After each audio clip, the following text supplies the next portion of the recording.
everyone, and welcome back to our weekly series where every Friday I bring you 5 different camps from 5 different creators for you all to check out. This week's episode is taking a look at 5 different builds using pre-existing structures. First one of these I made now has over 6,000 views, so I thought it's clearly something people enjoy seeing. This week is featuring Scorpio Prime, Joey Bishop, Azrael, Mr. Not Notch and Distortion Mind 87, with a little honourable mention at the end. So a quick thank you to everyone involved. If you want to check out any of these creators, their links will be in the description down below. If you would like the chance to have your cam showcased in the next one, all you have to do is join the Discord via the link in the description and share your videos under the Camp Submissions channel. As always, if you enjoyed this video, be sure to hit the like button, and if you are new around here and want to see more cam showcases, then be sure to subscribe. So first on the list today, we have another build by Joey Bishop. Now this one is really nice. It's kind of one of the ones that kicked me off wanting to do another pre-existing structures cam showcase.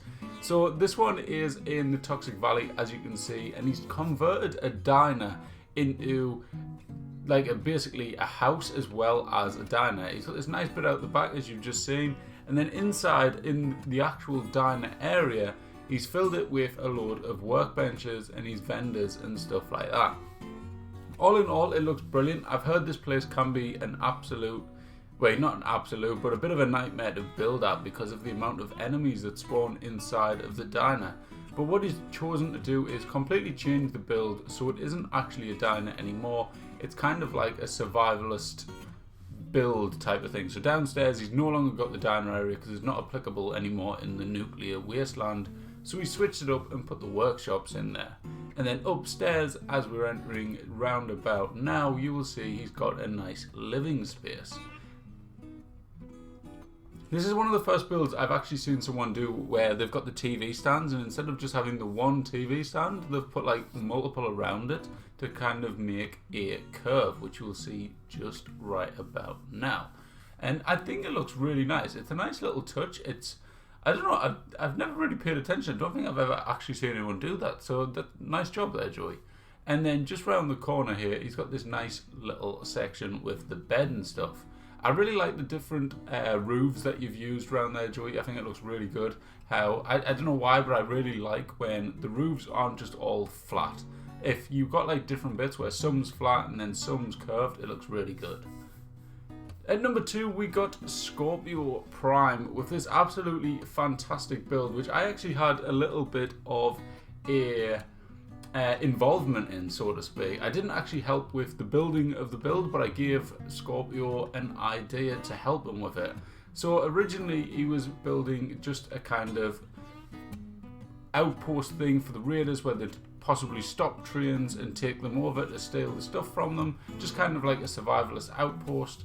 And then I came across and I seen it and thought, right, well, if this is this, blah blah blah blah, why don't you make it into a kind of like trading post for them, where it's part of the trade lines between, I can't remember the exact places in the where it lines up to. I think it was Morgantown and it might be Charleston. Yeah, but it was really cool. He's also got this little glitch bit in the middle where you can glitch into the train where you're not actually meant to be able to do so. So what he's done is put the coupon station inside, you activate that, you enter, to get out you use the seat, which is just about to do now.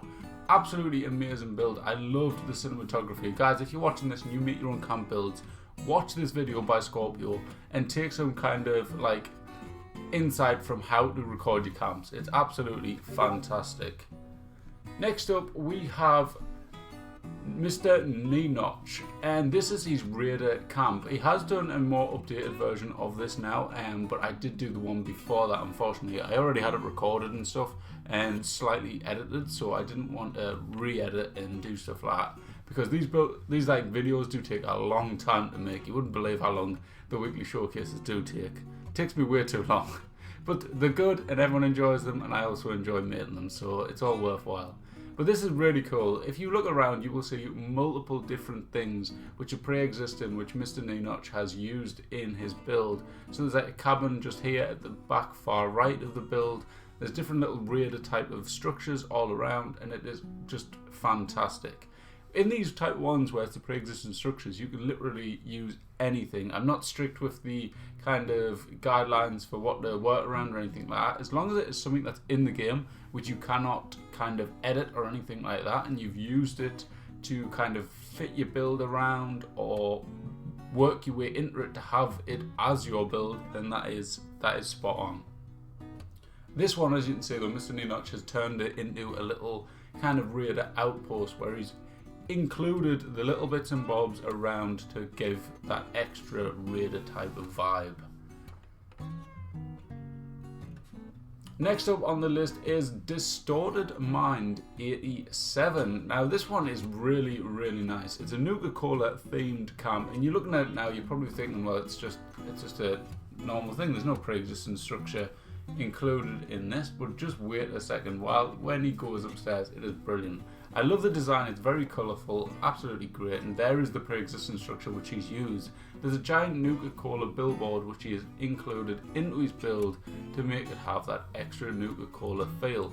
I love these domes as well. As much as I love the Nuka-Cola thing, I'm torn between deciding whether the Nuka-Cola billboard or these domes are my favourite part of this build, because them domes and the amount of plants and stuff that's in them just looks absolutely amazing. I love stuff like that, it's amazing. Next up we have Azrael, who I've been told this location is an absolute pain in the arse to build at. It is meant to be ridiculous. Supposedly you struggle placing things down, especially this barn bit with where Azrael's kept it nice and basic. You just put the workbenches in there. I don't know if that's because it's meant to be a pain or what, but it's a really nice build, this one. There's going to be some really nice aspects you'll see which I'll point out, and it's brilliant. But thank you for the submission, Azrael. It's nice to include some new people as well as Distortion Mind. Going into the left hand side of the build here, we've got this nice like broken part of the house where it's all on a slant, where it's a massive struggle to really do anything with it. So he's kept it nice and basic. He's added a bit of a floor above, and he's added the odd little decoration in there, like the plant in the corner and icicle lights. Going into the second section of the house, this bit is kind of like his own little made part of the house, but as you can see there, it is including the broken wall as well, so he hasn't completely blocked that out or anything. And this is what I really like. The upstairs is fantastic. It's a really nice bar bit, but my favourite thing is the little bridge down by his feet right now. So he's put two little coffee tables, I think. Oh no, six. There's 6 coffee tables there and a couple of rugs as well, where you have to kind of step over from one side to the other, and he's made it into a little bridge. And I thought that was an absolutely great idea. So nice job there, Azrael. I thought it was a really nice touch.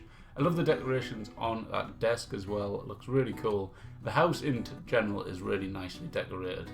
Last but not least, this is the honourable mention I discussed at the start. This is Pink Cindy, with possibly the best Wilson Brothers auto repair shop I've ever seen. I've never seen anyone actually extend it out like this and include so many lights, but I did find out it was a daughter that made this, and then she uploaded it onto her channel, so shout out to Pink Cindy's daughter. This build is fantastic. I was going to include this as an actual build in the video, but I really struggled with editing it down, so I thought I'd include it at the end. But that is it for this week, guys. I hope you all enjoyed. If you did, be sure to smash a like and click that big round button to subscribe if you haven't already.